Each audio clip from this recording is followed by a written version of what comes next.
Аптаның ең басты жаңалықтармен бөлісетін боламыз. Армысың ағайын, эфирде Баймедиа. Біз бастаймыз. Оқу ағарту министрі Ғани Бейсенбаев үкімет үйінде журналистердің бірқатар өткір сұрақтарына жауап беруге мәжбүр болды. 8 мың мен 12 мыңға дейін газет журналға мәжбүрлі түрде жаздырады.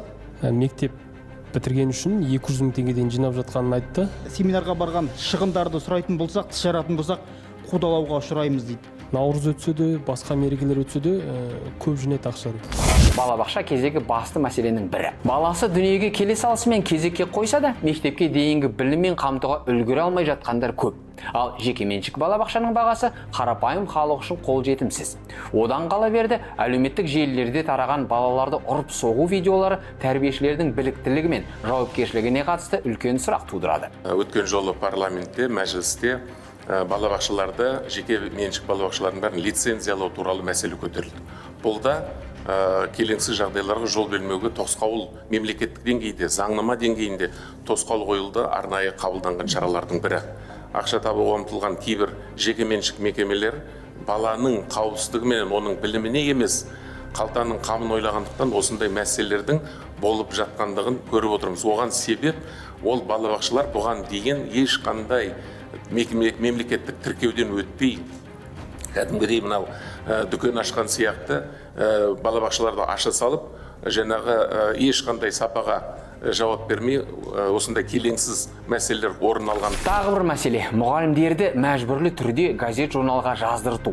Айлығы мардымсыз педагогтар жазылудан бас тартса, директор тарапынан қысымға ұшырайтын көрінеді. 8 мың мен 12 мыңға дейін газет журналға мәжбүрлі түрде жаздырады. Ал енді семинарға барған, облыстарға жаңағы семинарға барған шығындарды сұрайтын болсақ, тіс жаратын болсақ, қудалауға ұшыраймыз дейді. 600 мыңға жуық мұғалімдеріміз бар ғой, соның енді қай мектеп екен, қай өңір екендігін нақтырақ біліп, осы заңды орындамай отырған нақты мектептерге шара қолдану бағытында сіз бізге үлкен көмек берер едіңіз. Өйткені арасында ақылы семинарлар өткізуге ешқандай қажеттілік жоқ. Газет журнал тақырыбы тілге тек етілгеннен артық төлемнен зардап шеккен мұғалімдер мынандай пікірлерін білдірді.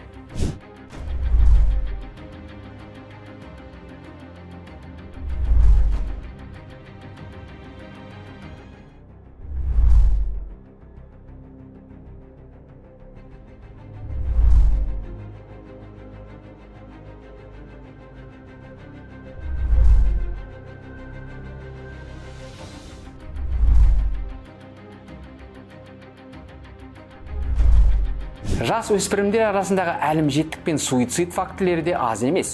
Психологиялық көмек беру тетіктері жетілмеген. Кейбір мектеп әкімшілігі жағдайды жасырып, сыртқа шығармауға тырысады екен. Алайда бұл мәселенің шешімі емес, керісінше ушықтыратын салдарға айналуы мүмкін.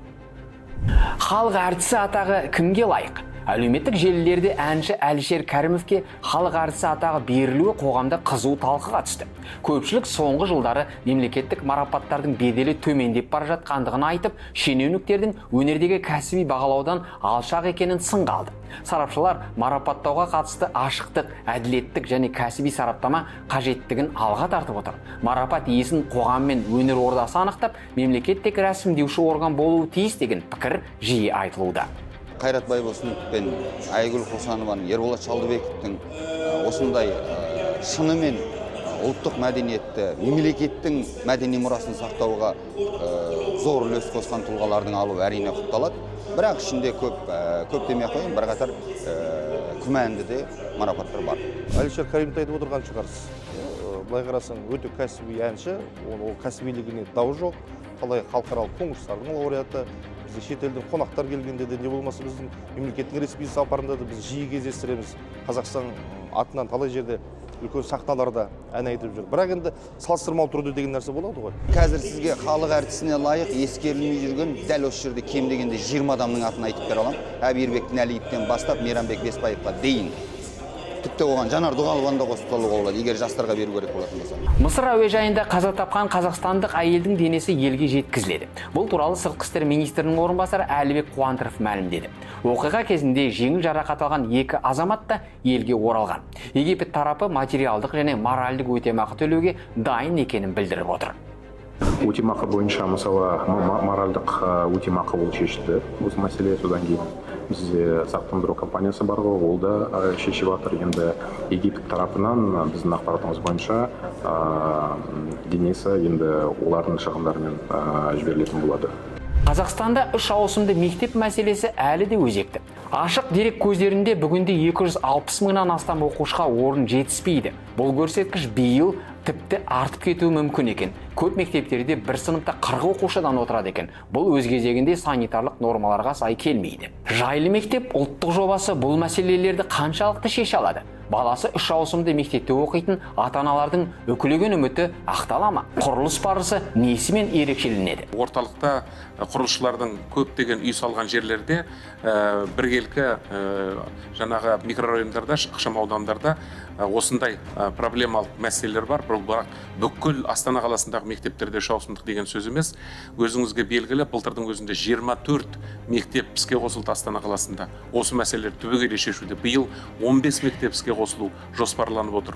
Оның ішінде жаңағы жайлы мектеп жобасына қатысты мектептеріміз де бар. Сондықтан да негізгі Астана қаласы әкімдігінің бұл мәселені түбегейлі шешуде өте қадам-қадам шаралары және жоспарлары бар екендігін сізбен бөліскім келеді. Именно в комфортных школах мы старались максимально использовать отечественное содержание. Вот именно сама школа, да, за исключением коммерческого линолея и ковролана, слабых токов, имеется в виду видеонаблюдение, пожарная сигнализация и некоторых моментов, в основном все отечественные товаропроизводители. Вот это любой может сейчас прийти и проверить. Почему? Потому что вплоть до у нас даже благодаря этим комфортным школам подвесные потолки каркас начали выпускать в прошлом году. Потому что я до этого всегда говорил, коммерческий линолеум, ковролан и подвесных потолков нету. Сейчас подвесные потолки тоже выпускаются.